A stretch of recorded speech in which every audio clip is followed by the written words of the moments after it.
नमस्कार सर्वांना. तुम्हा सर्वांचं स्वागत आहे माझ्या यूट्यूब चॅनलवर, जे की तुम्हा सर्वांचं खूपच उपयोगाचं आहे. तर मी तुम्हा सर्वांचा जास्त वेळ न घेता सरळ विषयाकडे जाणार आहे. जर तुम्हाला खरंच ह्या सर्व टिप्स आवडल्या तर नक्कीच चॅनलला लाईक, शेअर व सबस्क्राईब करा.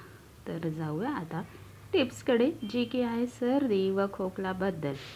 जर का तुम्हाला कसल्याही प्रकारची सर्दी असेल, खोकला झाला असेल, कफ झाला असेल, तर ते अगदी क्षणात, चुटकीत पूर्णपणे नष्ट होतं. तेही कोणतीही गोळी किंवा औषध न घेता. तर आपण सर्वात आधी बघूया सर्दी, खोकला होण्याची कारणे व त्यानंतर आपण बघूया त्याच्यावर उपाय काय काय असणार आहे. तर आधी सर्दी, खोकला, कफ होण्याची कारणे. सगळ्यात आधी तर वातावरणात बदल झाला की लगेच सर्दी, खोकला होतो.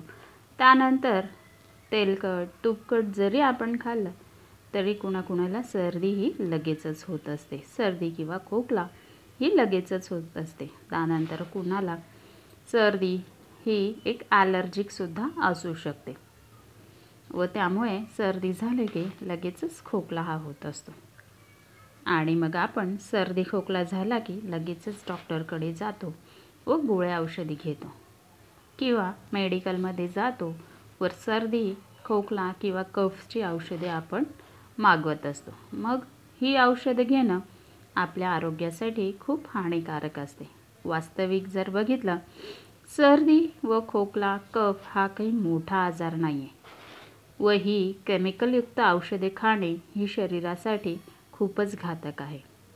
ही जी केमिकल असतात ही डायरेक्ट आपल्या मेंदूवर अफेक्ट करतात व काही वेळेस याच्याने बीपीची समस्या उद्भवू शकते.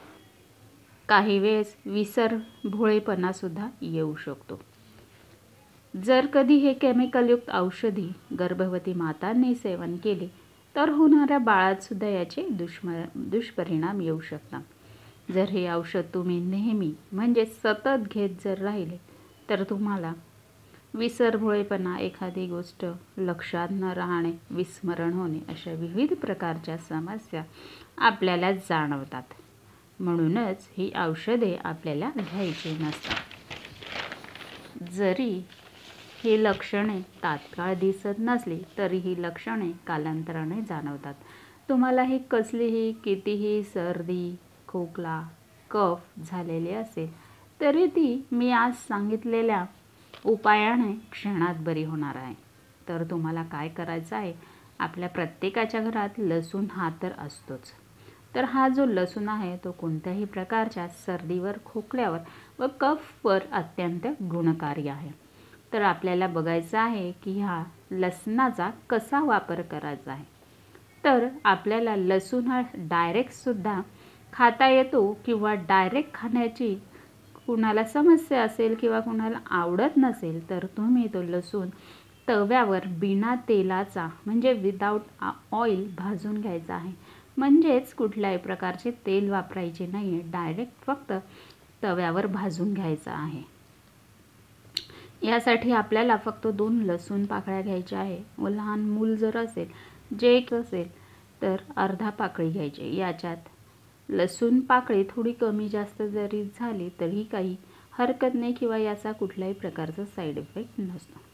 तर आपल्याला काय करायचं आहे, 2 भाजलेल्या किंवा बिना भाजलेल्या लसूण पाकळ्या घ्यायच्या आहे आणि चावून खायच्या आहेत व त्यानंतर 1 ग्लास, शक्य असेल तर 1 ग्लास कोमट पाणी प्यायचं आहे किंवा अर्धा ग्लास पिला तरीसुद्धा चालेल. हा उपाय केल्यावर तुमची कसलीही कोणत्याही प्रकारची सर्दी, खोकला असेल, कितीही जुनाट असेल तरी फक्त एक वेळच्या उपायाने ती पूर्णपणे निघून जाईल.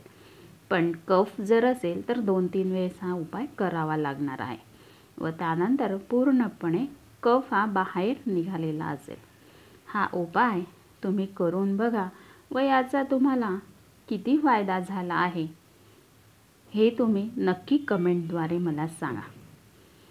व हा उपाय केल्याने तुम्हाला दवाखान्यात जायचीही गरज भासणार नाही.